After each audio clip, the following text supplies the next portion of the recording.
दोस्तों,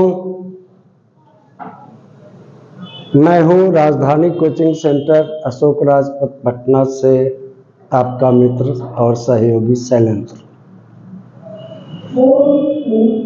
आज मैं बात करने जा रहा हूं आपसे बिहार सिविल कोड के लिपिक की परीक्षा की, क्लर्क की परीक्षा की। इसकी संभावित तिथि है 2024 के मार्च महीने में आपकी पीटी परीक्षा आयोजित होगी, ऐसी संभावना की जा रही है। आपका जो सिलेबस है वह ऐसा है: इंग्लिश 20 अंक, हिंदी 20 अंक, जीके 15 अंक, मैथ 10 अंक, रीजनिंग 10 अंक, कंप्यूटर 15 अंक और इंटरव्यू 10 अंक। सबको मिला देंगे तो ये 100 अंकों की परीक्षा होगी आपकी।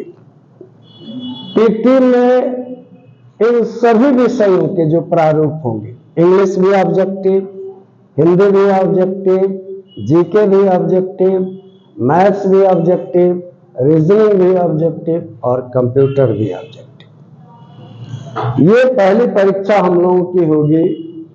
तो पीटी ये सारा ऑब्जेक्टिव मोड में होगा और जब इसके पीटी में हम लोग सफल होंगे और मेंस में जाएंगे तो कुछ पेपर डिस्क्रिप्टिव मोड में हो जाएंगे और कुछ ऑब्जेक्टिव ही रह जाएंगे।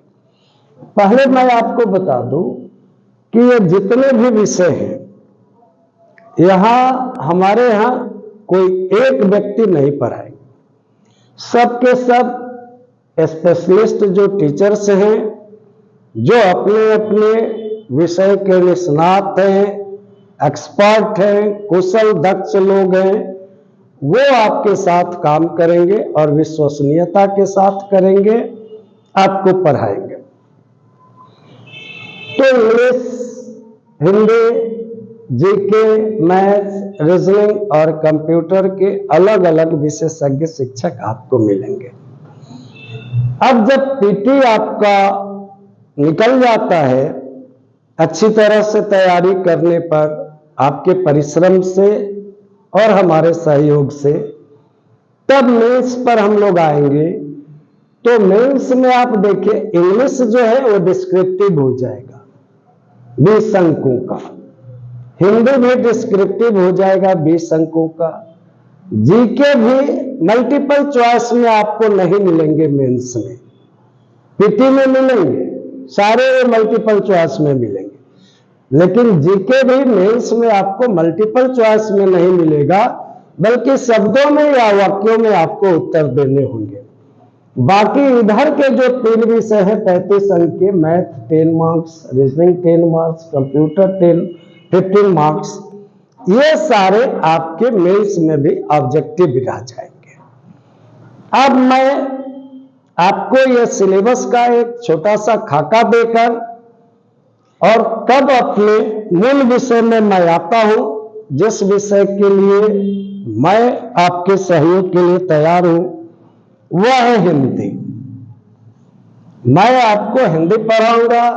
मेरे दूसरे मित्र जो विश्वसनीय हैं, जो वर्षों से इस क्षेत्र में काम कर रहे हैं, वे सारे मित्र इंग्लिश पढ़ाएंगे, अलग व्यक्ति, जीके अलग व्यक्ति, मैथ्स अलग व्यक्ति, रीजनिंग अलग व्यक्ति और कंप्यूटर अलग व्यक्ति।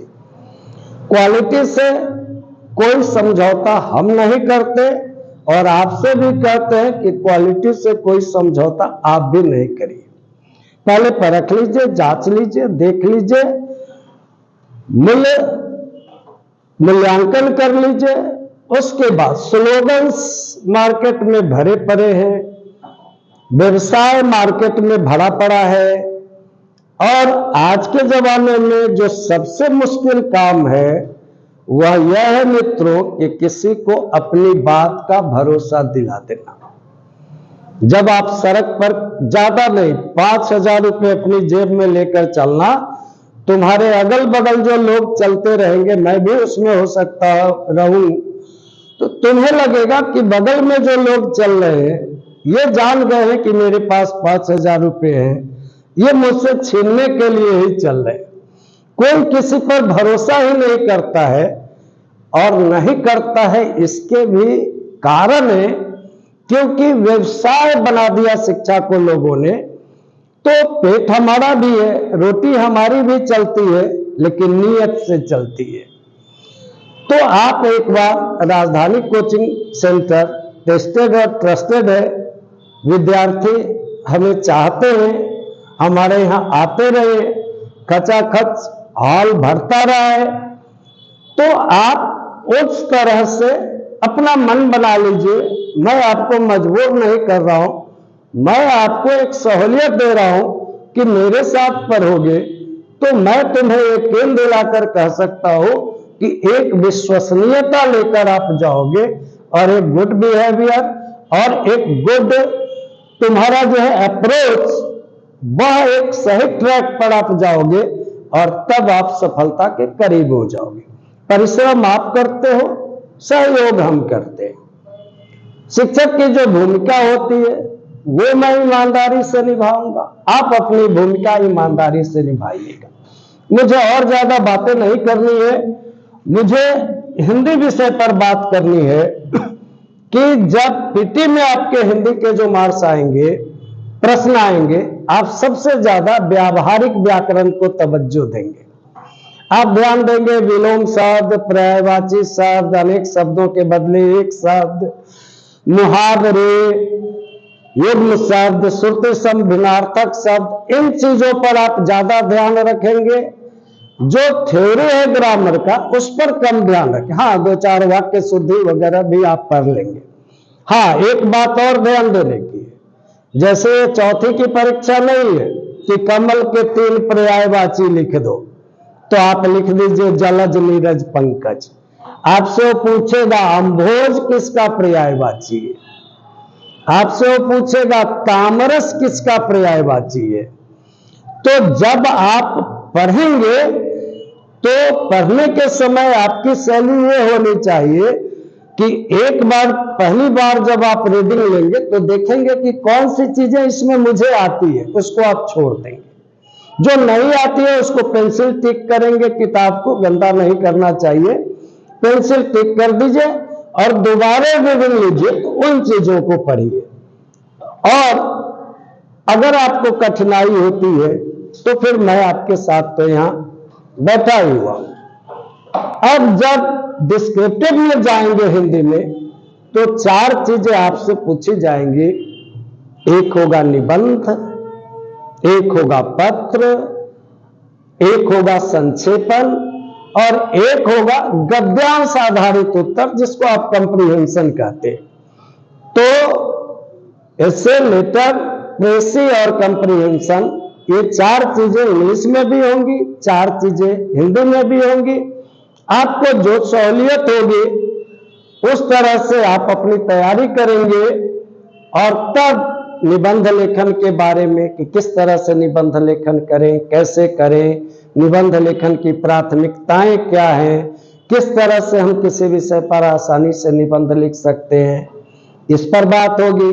पत्र लेखन एक निश्चित फॉर्मेट में होता है, वो जस्ट लाइक ग्रामर है, तो किस तरह से वो फॉर्मेट, अब जैसे माँ को पत्र लिखिएगा और प्रिय माँ लिख दीजिएगा, तो बड़ा हमारी संस्कृति में नहीं चलता। अब बिजली विभाग के अभियंता को लिखना है तो क्या संबोधित करना है, बैंक के अधिकारी को लिखना है तो क्या संबोधित करना है, जिलाधिकारी को लिखना है तो क्या संबोधित करना है। तो एक निश्चित फॉर्मेट हमें सीखना पड़ता है, तो उस तरह से तैयारी करेंगे। फिर जो संक्षेपण या प्रेसी आप जिसको कहते हैं, ये थोड़ा 2 धारी तलवार की तरह, ये कुश के पत्ते की तरह। मैं आपको डरा नहीं रहा हूं, वास्तविकता से, हकीकत से परिचित करा रहा हूं। आप कहेंगे कि 2 धारी तलवार पर चलने से तो पैर कटना ही कटना है भाई, तो कौन चलेगा इस पर। आपने देखा है सर्कस का बाजीगर चलता है, तो आपको वो बाजीगर बनना है कि कैसे आप इस चक्रव्यूह को भेज सकेंगे। तो जब आप इस वर्ग में आएंगे और मेरे साथ भरोसा करेंगे, तो मैं दावे के साथ कहता हूं कि आप बहुत कंफर्टेबल फील करेंगे। कोई डाउट नहीं है मुझे इसमें, वर्षों वर्षों से मैं बच्चों के साथ काम करता रहा हूं, और खुदा ने चाहा है, ईश्वर ने चाहा है तो बहुत मुझे नाम और यश मिला है, सफलता मिली है। परिश्रम तो आप करते हैं, यश मैं लूटता हूं। तो ये सारी चीजें फिर कंप्रीहेंशन में किस तरह से उत्तर देते हैं, क्या उन्हीं पंक्तियों को उतार कर उत्तर बनता है, क्या अपनी भाषा में उत्तर करना पड़ता है, ये सारी बातें मैं क्रमशः आपसे करने वाला हूं। आज ये पहले वीडियो में हमने आपको बता दिया कि अगर आप सिविल कोर्ट के क्लर्क के लिए अपनी तैयारी कर रहे हैं तो अगर आप सक्षम हैं खुद से तैयार करने में तो बहुत अच्छी बात है, सोने में सुगंध है। अगर आपको कोई कठिनाई हो रही है तो मैं दावे के साथ कह सकता हूं कि कम से कम पटने में तो राजधानी कोचिंग का ऑप्शन आपको लेना ही चाहिए। बहुत बहुत शुभकामना। मेरी मंशा है कि आप सफल हो, आपको बहुत सारा शुमार मिले। इन्हीं शब्दों के साथ अगले वीडियो में फिर मिलेंगे। मैं शैलेंद्र आपसे विदा लेता हूं। धन्यवाद।